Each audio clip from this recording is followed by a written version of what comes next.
going on, guys? Welcome back to the channel. We're already into February and I wanted to do at least one workers review for you this month. And so I've chosen an effect that I've been using for the last 8 years.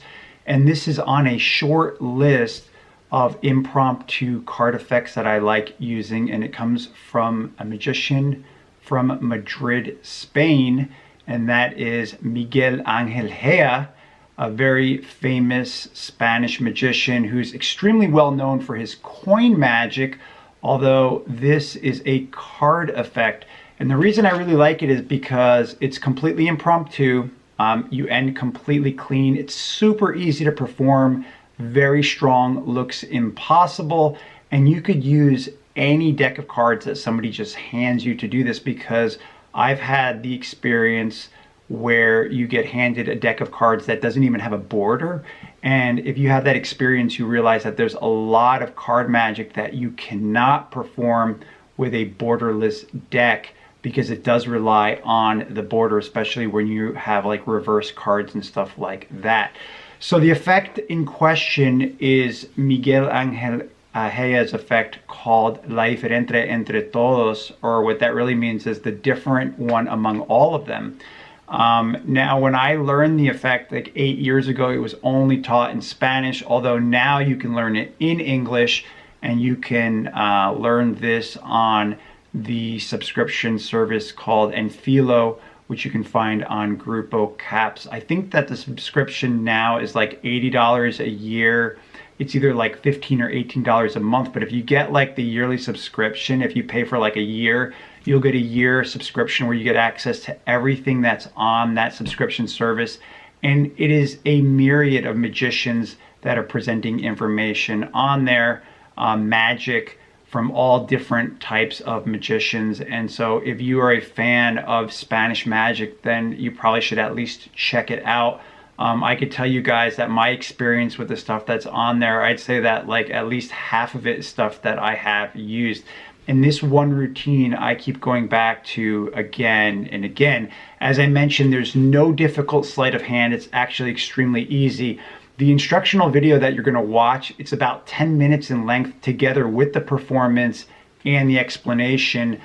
Miguel Angel performs it for Christian Engblom. And it's funny because Christian Engblom, you can tell that Spanish is not his first language like me, but he keeps saying in the video, he's like, eso sí que es bueno, because what he's saying is this really is good. And that is because it really is good. And I wouldn't be recommending this to you guys if I didn't tell you that I keep going back to it all the time. So let's take a look at what the effect looks like. I'm just going to give you a rundown of what it looks like. But the other thing I was going to tell you guys about why this is such a strong effect is because of the psychology that's built into it. Because just like most of the magic of Miguel Angel, and I really do need to review more of his magic because it's absolute genius level. It's not just clever sleight of hand, it's not just good construction of a routine, but it's the psychology of the routine. It's the psychology that he leads the spectator down a path, and somewhere down the path they realize that there's no ground underneath their feet anymore, which is just absolutely wonderful, which is the type of magic I really like to perform, because you guys probably realize, like I do, that our time is limited. The amount of times we have to perform these effects for people is very limited, and so you don't want to waste those experiences on weak magic. You don't want to be doing magic that is transparent. You want magic that is hard-hitting, magic that is just going to knock people out, and magic that looks impossible from every aspect. So let's look at the details of this effect, and I'm going to try to answer those questions you guys have about it. So here's what the routine looks like. You're going to have the deck separated into 2 piles, and you're going to tell the spectator that you're going to take out one of the cards. And you say, here's what I'm going to do. I'm going to take this card, and I'm just going to stick it here in this half of this pack. Totally lost. And what I want you to do is you just say stop somewhere. So you're going to dribble those cards. They're going to say stop somewhere. And then you're going to tell them that, you know, a moment ago, I didn't show you the cards. And you know why that is? And you can say, look, these were all black. You're going to say the reason is because I didn't want to pressure you, you see, because I didn't want you to see that I was taking one of the black cards and putting it here with all the red cards, especially because I asked you to stop me somewhere.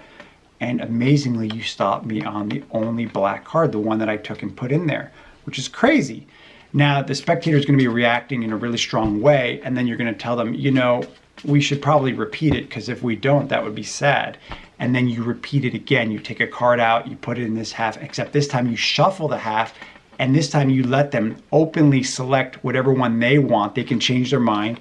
And just like before, you're going to turn over the packs and you're going to show them that you've got red and black separated, and they, of course, they're going to have separated, they're going to have selected the only odd card that's in there, and you end completely clean, which is great.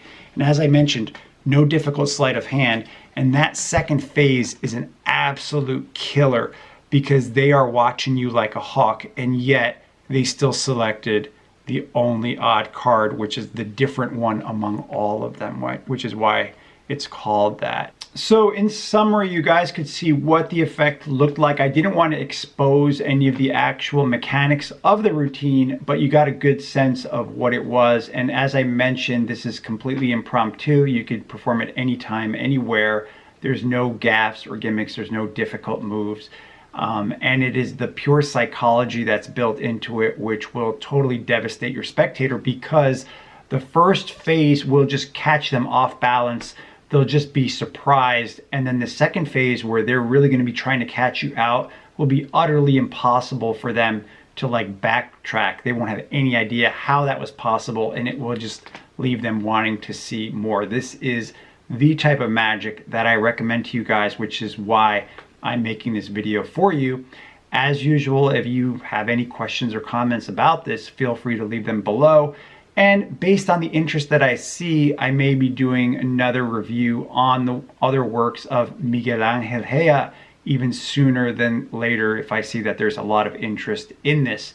Anyway, thanks so much, guys, for tuning in. I hope that this has been helpful, and I'll see you on the next review.